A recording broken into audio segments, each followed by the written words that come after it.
Estamos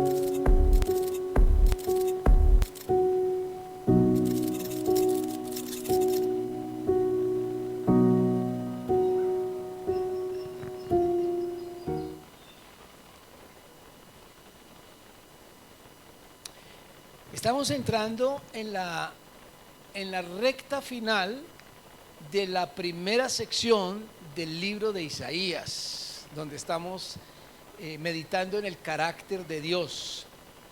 El libro de Isaías está estructurado en dos secciones principales, grandes. La primera, es fácil recordarlo, porque la primera está dividido de la misma forma que está dividida la Biblia en general.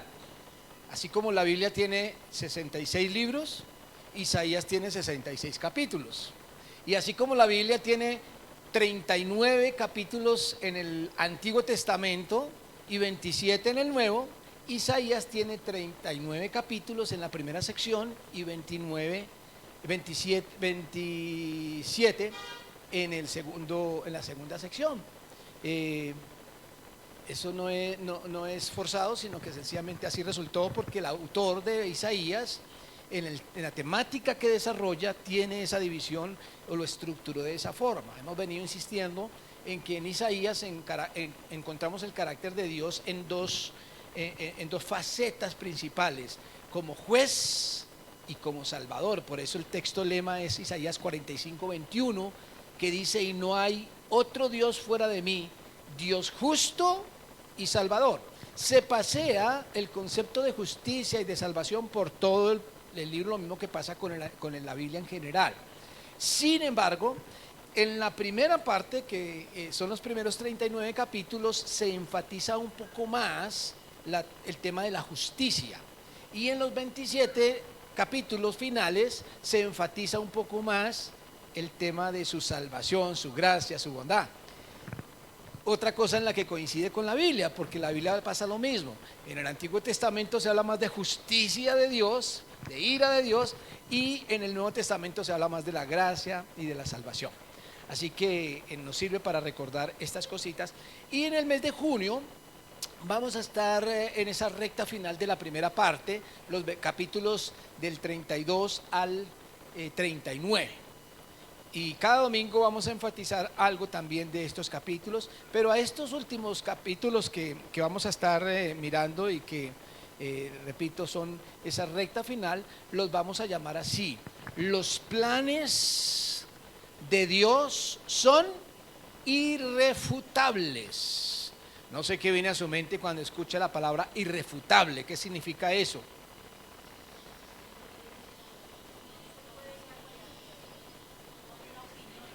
Tienen dos características. Irrefutable, primero, es que no se pueden discutir. Él es soberano y sus planes siempre serán verdad, siempre serán justos, siempre serán ideales para el ser humano, aunque el ser humano no lo entienda.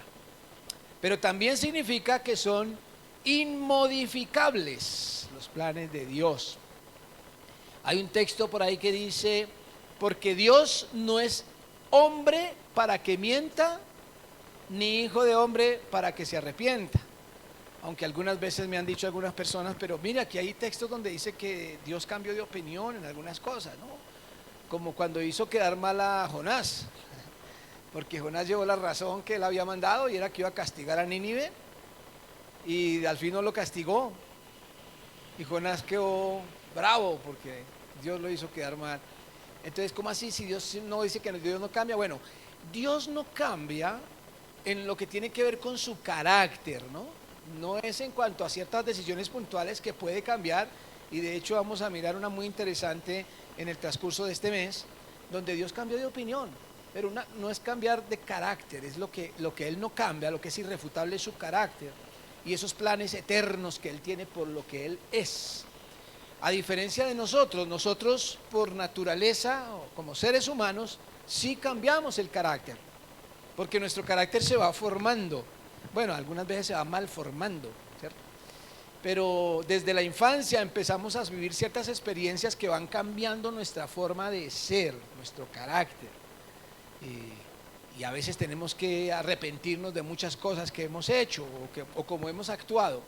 Dios no, Dios es inmutable porque Él no es afectado por lo que sucede alrededor, sino que Él es lo que es. Por eso fue que dijo a Moisés, yo soy el que soy.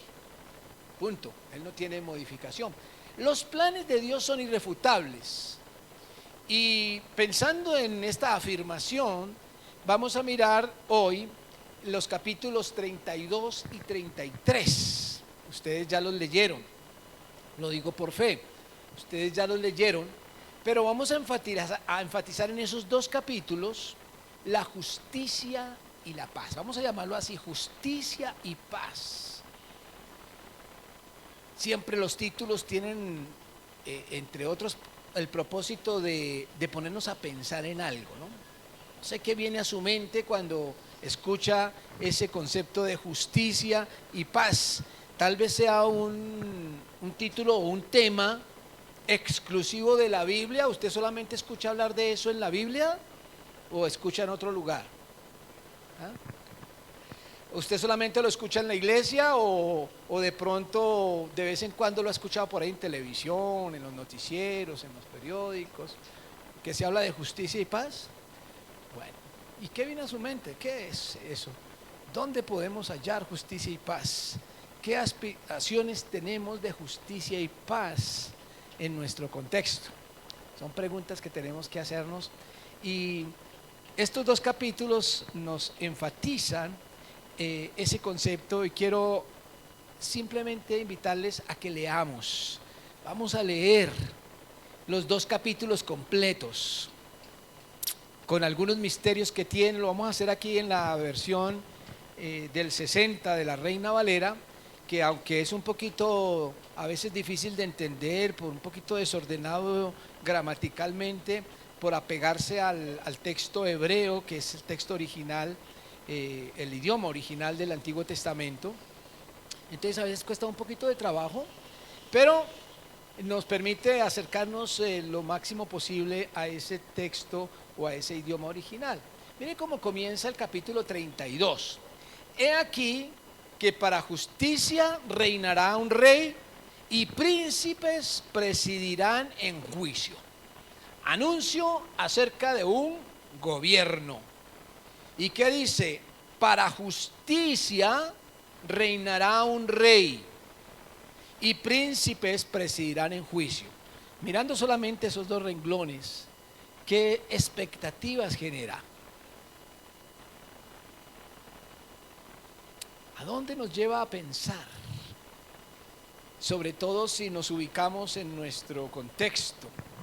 ¿Es posible que haya un ser humano que reine con justicia y que tenga dice aquí, príncipes, es como refiriéndose al gabinete ministerial, es decir, los que van a apoyar ese gobierno lo harán en juicio?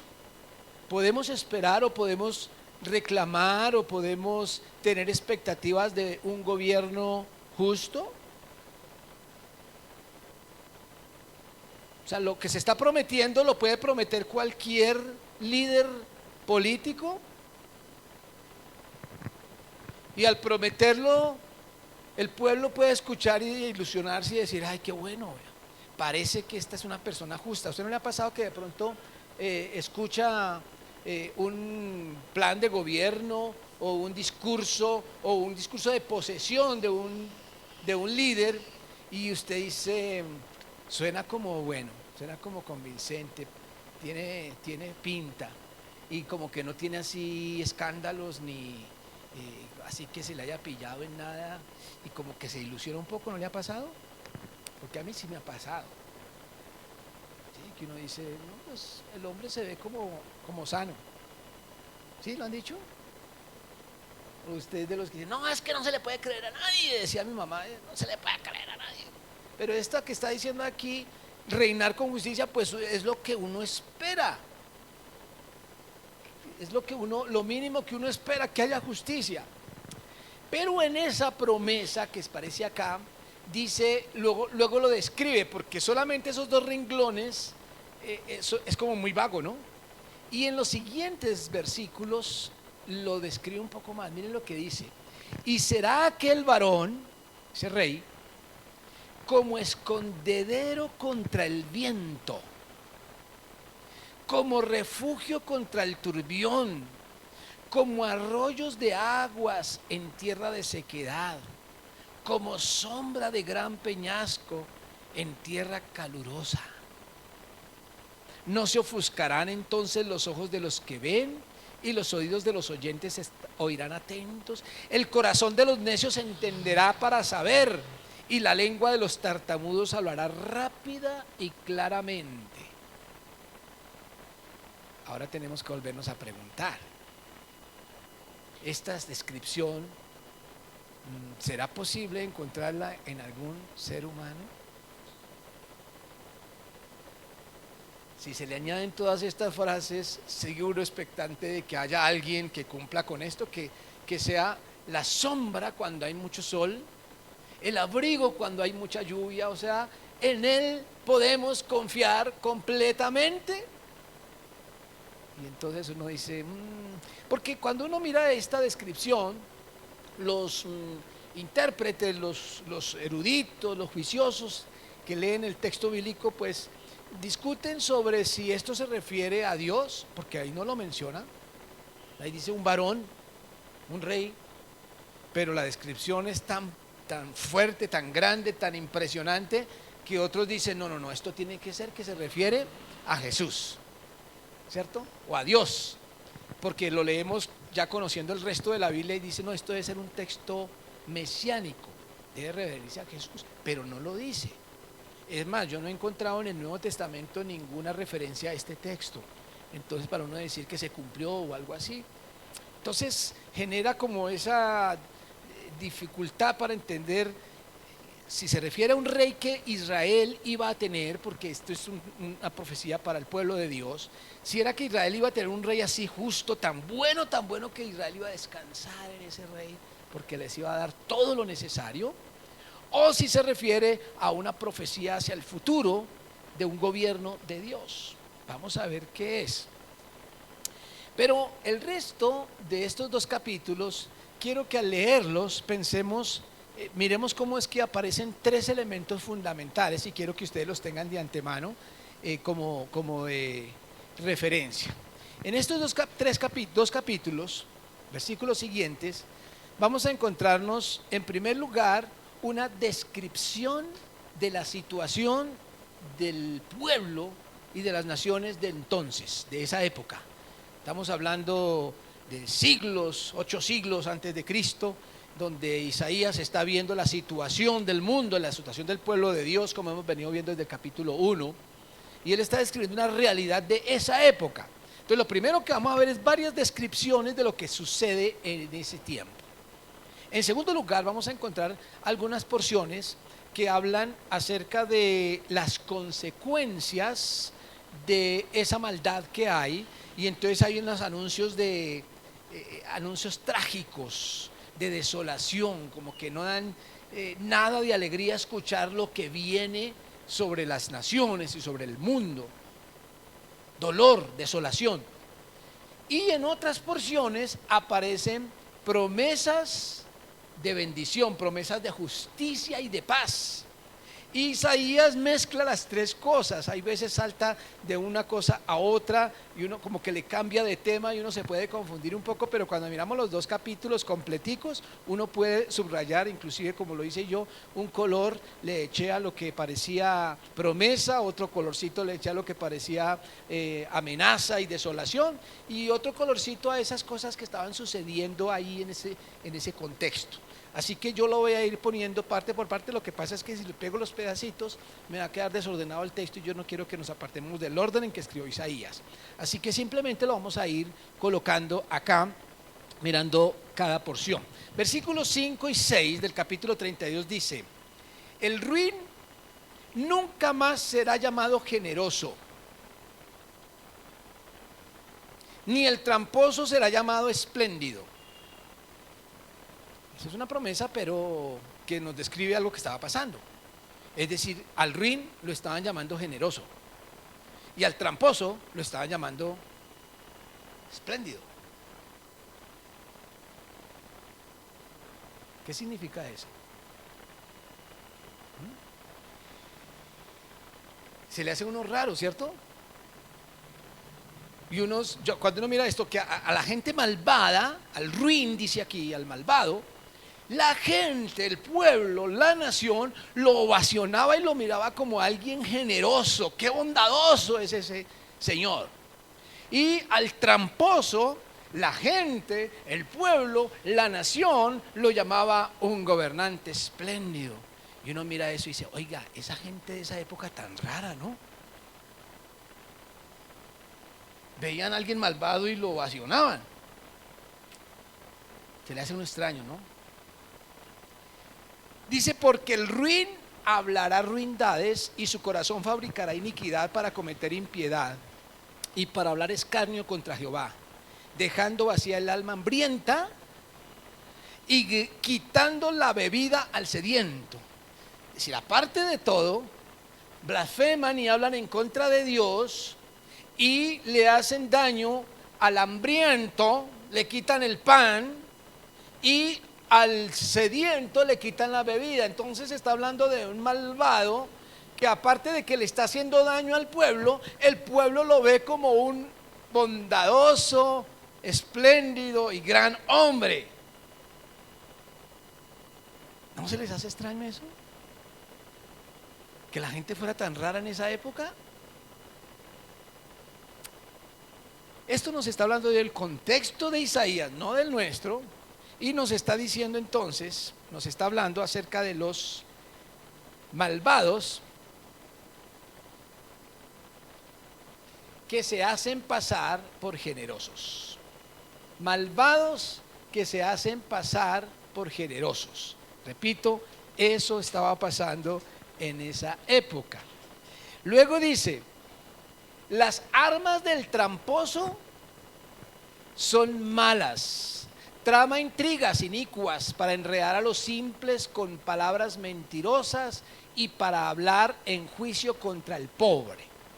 ¿Cuál es la segunda cosa que estamos viendo aquí? ¿Qué es lo que está haciendo el tramposo? Pues tiene sus armas, ¿cierto? El tramposo, pero son trampas o armas malas para tramar intrigas inicuas. Todos esos son sinónimos de maldad. Para enredar a los simples. ¿Cuáles son los simples? Que no tienen mucho entendimiento, mucho estudio, mucho conocimiento, que no tienen el contexto y se creen todas las mentiras que esos tramposos de esa época, del siglo VIII antes de Cristo, que era cuando habían esos tramposos, enredaban al pueblo. ¿Quiénes eran los simples? El pueblo.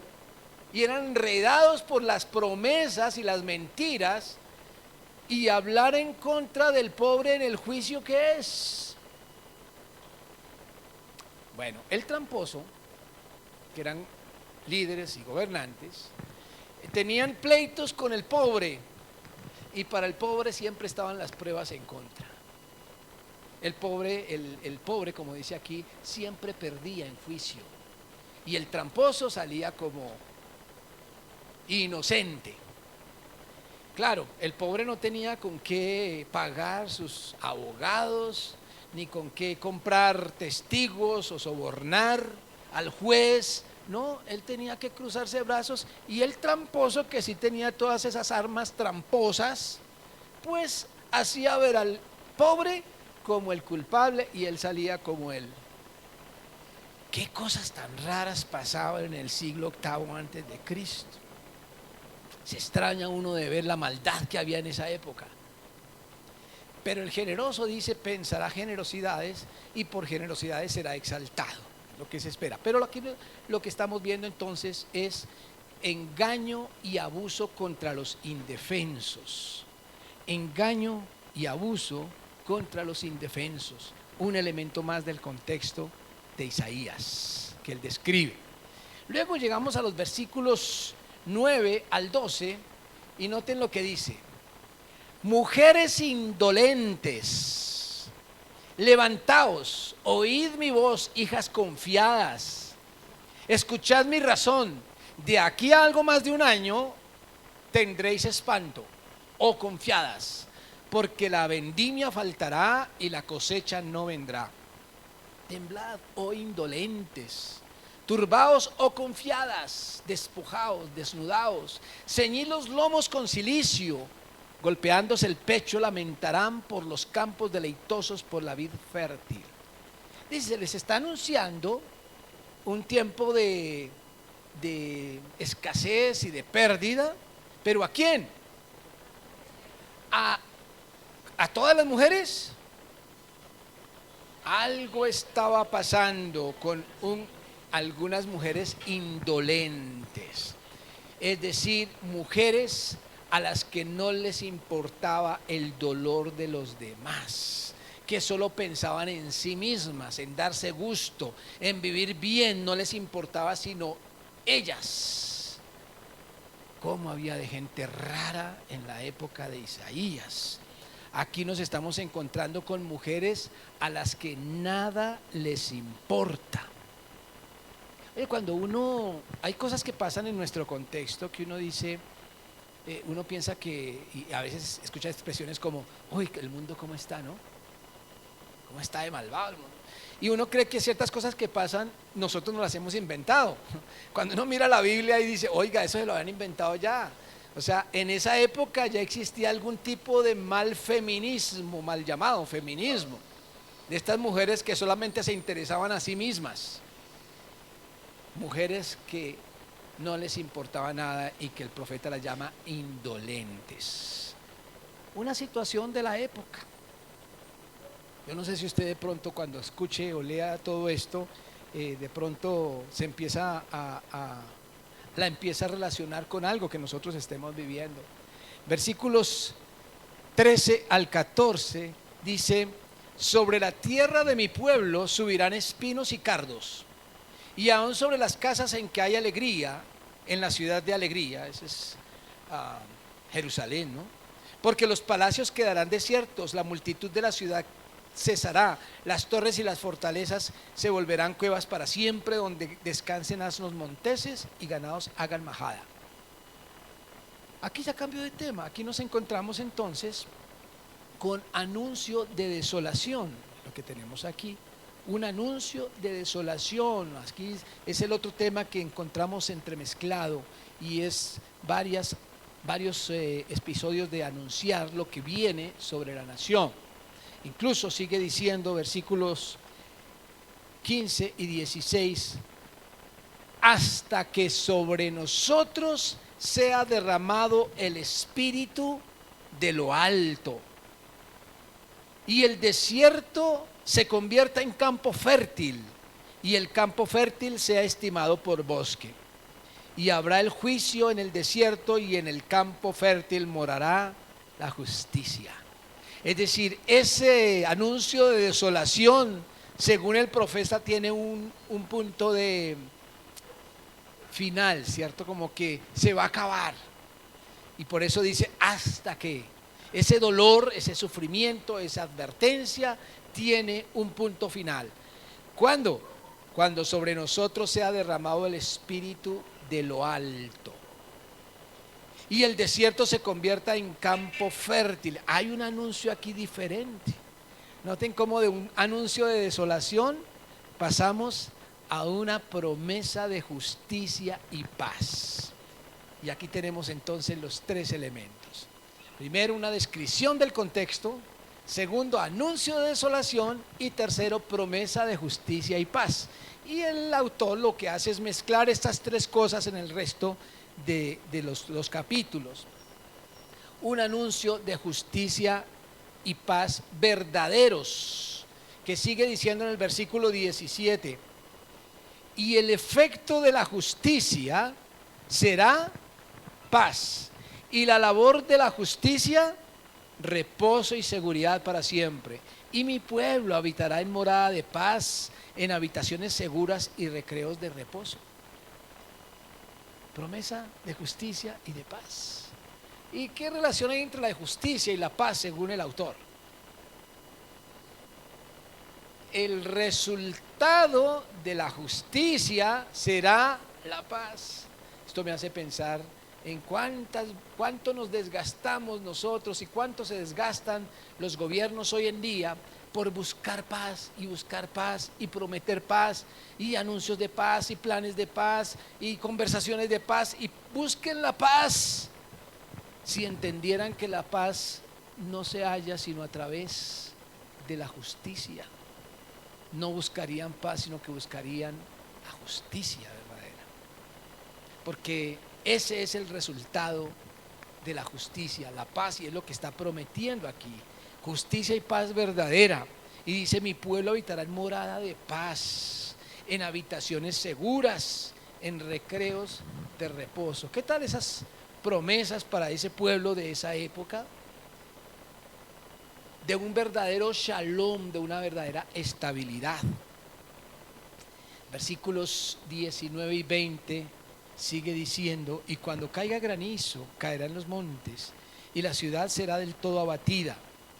Es decir, pareciera que fuera un anuncio de desolación, pero luego dice: dichosos vosotros los que sembráis junto a todas las aguas y dejáis libres al buey y al asno. Es como diciendo: mientras haya granizo o pérdida en los montes y la ciudad sea abatida, ustedes tranquilos, dichosos, porque ustedes están sembrando junto a corrientes de agua, como dice por allá el Salmo 1, que da su fruto a su tiempo, el árbol que da su fruto a su tiempo y su hoja no cae, y todo lo que hace prosperará. Dichosos, incluso también utiliza el bienaventurados. Y habrá tanta paz, tanta justicia, que hasta ¿quiénes van a ser los beneficiarios de todo esto? El buey y el asno. ¿Qué hacían el buey y el asno entonces? Trabajar y trabajar y trabajar y trabajar. Eran esclavos trabajando, pero la paz será tan grande que incluso habrá descanso para las bestias. Pero el resultado de la paz y de la justicia entre los seres humanos, porque hoy en día se habla de derechos de los animales, cuando ni siquiera cuidamos los derechos del ser humano. Nos alegramos de que ya no vayan a haber más toros en los circos, en las corridas, para ser torturados, porque es que ellos tienen derecho y son seres sintientes. Pero los mismos que defienden a estos animales, estas personas animalistas y defensores de los animales, abogan por el aborto y por el homicidio de bebés, de seres humanos en el vientre de la madre. Los derechos de las bestias primero que los derechos de los seres humanos. Aquí no, aquí es el resultado, el bienestar para las bestias es el resultado del verdadero shalom entre los seres humanos. Capítulo 3, vamos a pasar al capítulo 33.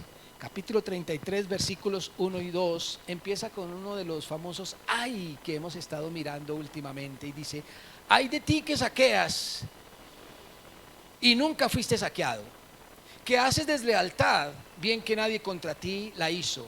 Cuando acabes de saquear, serás tú saqueado, y cuando acabes de hacer deslealtad, se hará contra ti. Oh Jehová, ten misericordia de nosotros, a ti hemos esperado.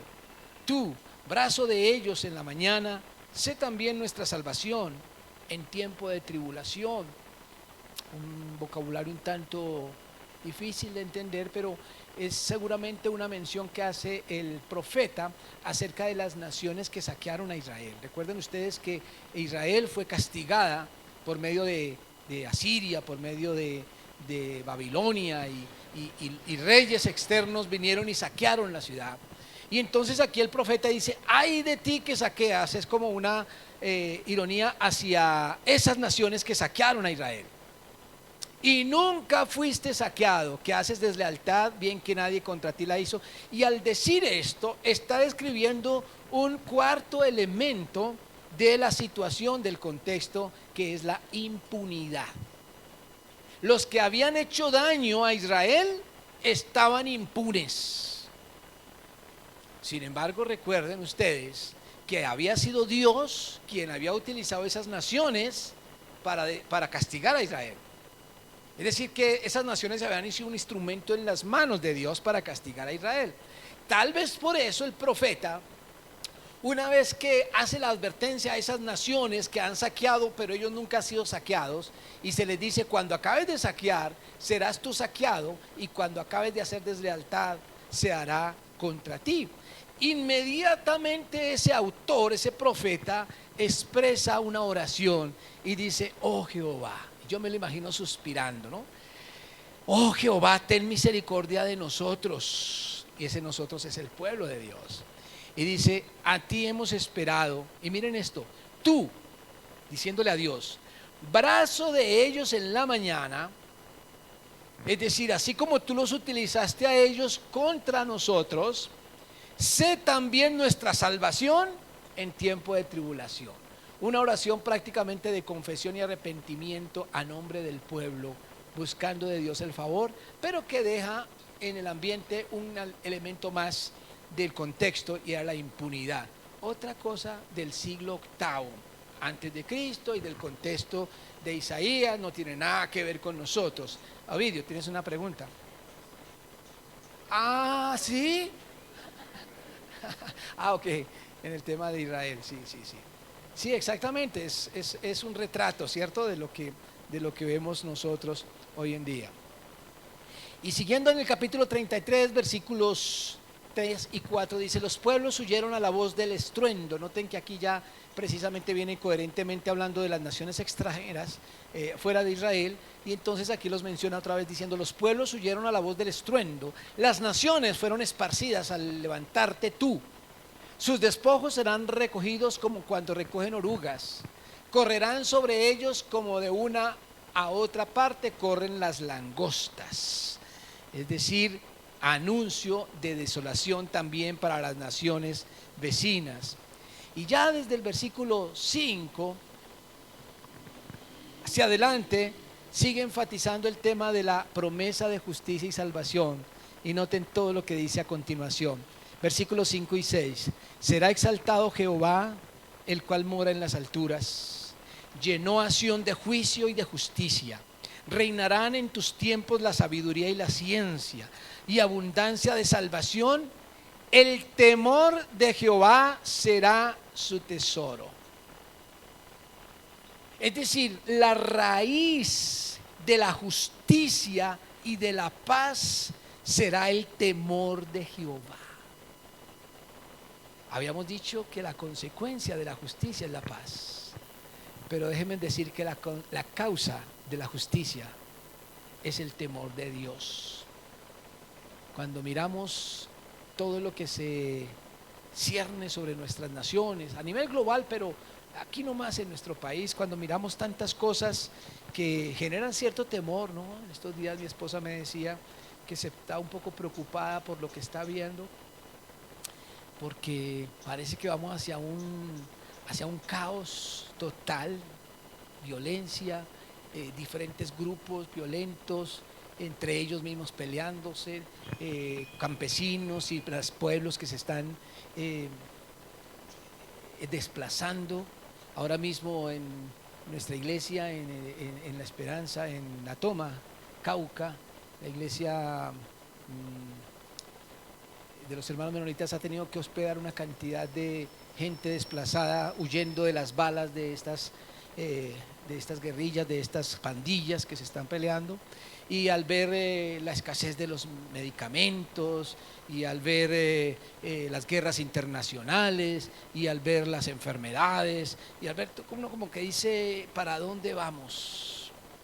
Y cuando pasan ciertas cosas como lo que hemos visto esta semana de los mal llamados feminicidios, que no son otra cosa que homicidios en las mujeres por parte de sus parejas repetidamente, o la muerte de niños como esta niña de 3 añitos que fue asesinada por su propio padre, pues uno dice: ¿para dónde vamos? Y los políticos y los medios de comunicación salen a proponer diferentes alternativas, a rasgarse las vestiduras y a echarle la culpa a una cosa y a otra, e incluso a aprovechar la situación para promover sus intereses políticos. Y se preguntan los periodistas: ¿qué vamos a hacer? ¿Hasta dónde vamos a llegar? Y siguen diciendo ni una más, ni una más, ni una más, pero se va multiplicando cada vez más. Nadie entiende. La raíz de todos nuestros males es la falta de temor a Dios, no la falta de religiosidad, de temor verdaderamente a Dios. A tal punto que cuando Dios habla de ese estado de justicia y de paz, dice que el tesoro de la nación será el temor a Dios. ¿Dónde está el tesoro de las naciones? Será exaltado Jehová. Exaltar a Dios y temer a Dios es lo que conduce a la verdadera justicia y verdadera paz. Y hay un anuncio más de desolación aquí en los versículos 7 al 9. He aquí que sus embajadores, hablando de los embajadores de esas naciones perversas, sus embajadores darán voces afuera, los mensajeros de paz llorarán amargamente. Habían mensajeros de paz, delegados de paz, comisionados de paz, ministros de paz, habían en esa época.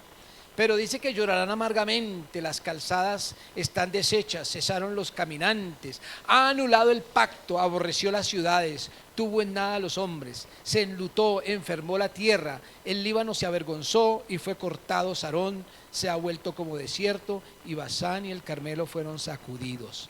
Una vez más, anuncio de desolación. Versículos 10 al 13 continúa diciendo: ahora me levantaré, dice Jehová. Escuchen bien, ahora me levantaré, dice Jehová. Ahora seré exaltado, ahora seré engrandecido. Concebisteis hojarascas, rastrojo daréis a luz. El soplo de vuestro fuego os consumirá y los pueblos serán como cal quemada, como espinos cortados serán quemados con fuego. Oíd los que estáis lejos lo que he hecho, y vosotros los que estáis cerca, conoced mi poder. Tiemblen, teman, anuncio de desolación. Y el versículo 14 termina hablando de este anuncio de desolación. Los pecadores se asombraron en Sión, espanto sobrecogió a los hipócritas. Los pecadores se asombraron en Sión, en Jerusalén. Espanto sobrecogió a los hipócritas. Y un par de preguntas: ¿quién de nosotros morará con el fuego consumidor? ¿Quién de nosotros habitará con las llamas eternas? No sé si las preguntas sean de los pecadores, porque dice: los pecadores se asombraron en Sión, espanto sobrecogió a los hipócritas, y luego viene ese par de preguntas como si fueran hechas por los pecadores, ¿no? Como diciendo: ¿a dónde iremos? ¿Quién de nosotros morará con el fuego consumidor? ¿Quién de nosotros habitará con las llamas eternas? O si las preguntas las está haciendo el profeta con base en lo que está pasando. Pero en cualquier sentido lo que quiere decir es: ¿quién podrá estar en la presencia de Dios? En medio de esa situación de pecado y de maldad, ¿quién podrá estar en la presencia de Dios? Y entonces se responde en los versículos 15 y 16, diciendo: el que camina en justicia y habla lo recto, el que aborrece la ganancia de violencias. Está diciendo quién estará en la presencia de Dios, pero simultáneamente está diciendo algo que pasaba. En esa época había gente que se hacía rica con la violencia.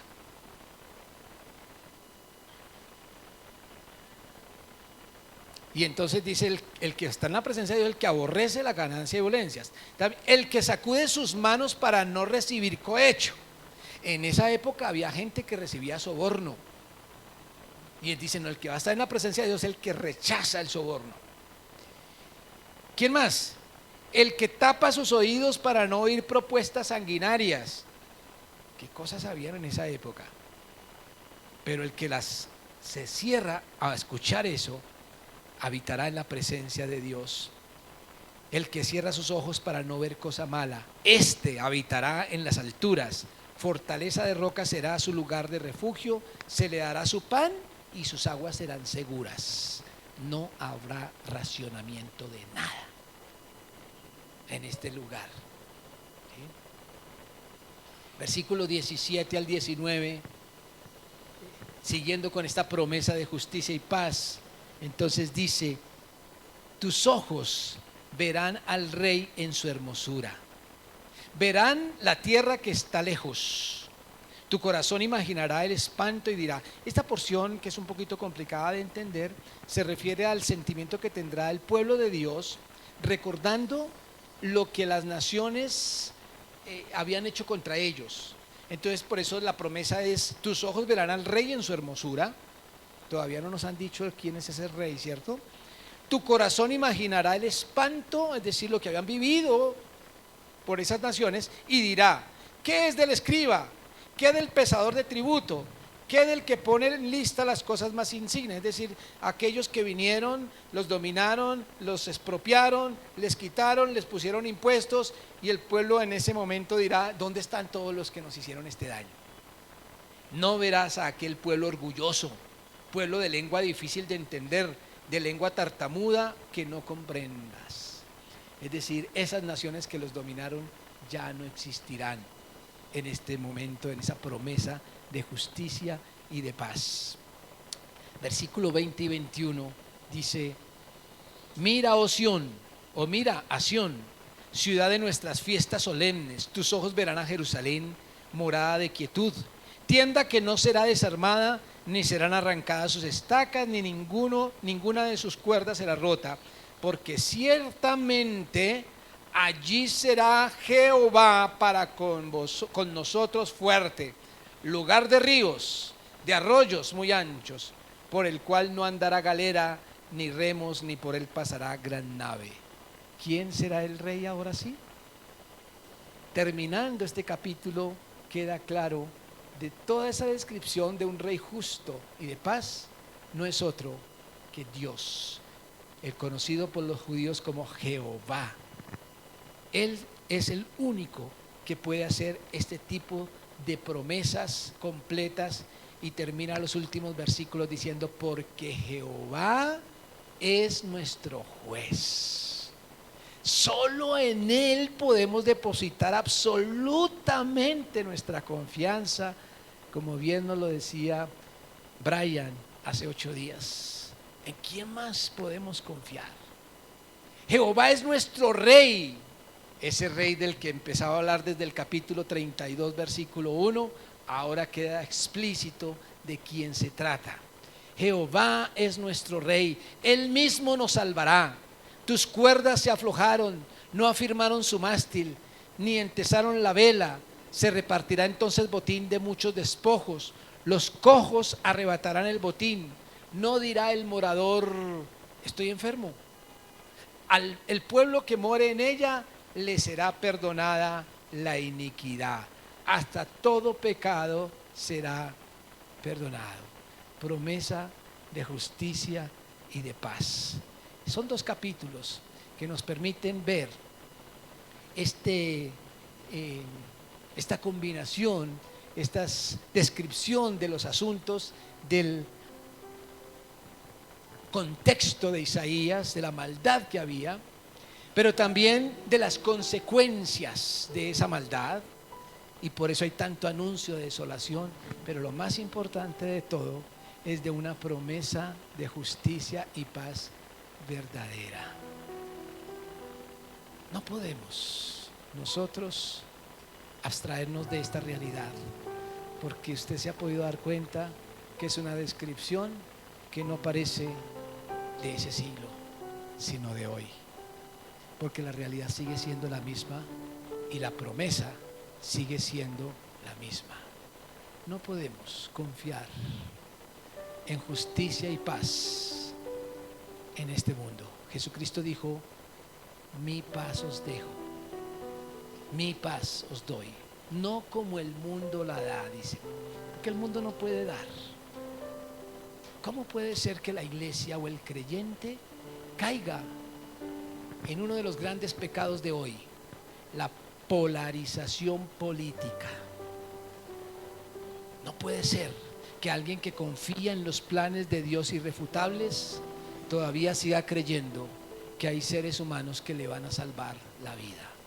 Solo en Él hay salvación. Gracias te damos, Señor, por tus promesas. Gracias te damos porque tus planes son irrefutables. Gracias te damos, Señor, por ser parte de tus planes. Enséñanos a anunciar como un pueblo profético, como una iglesia profética, la verdad de tus planes.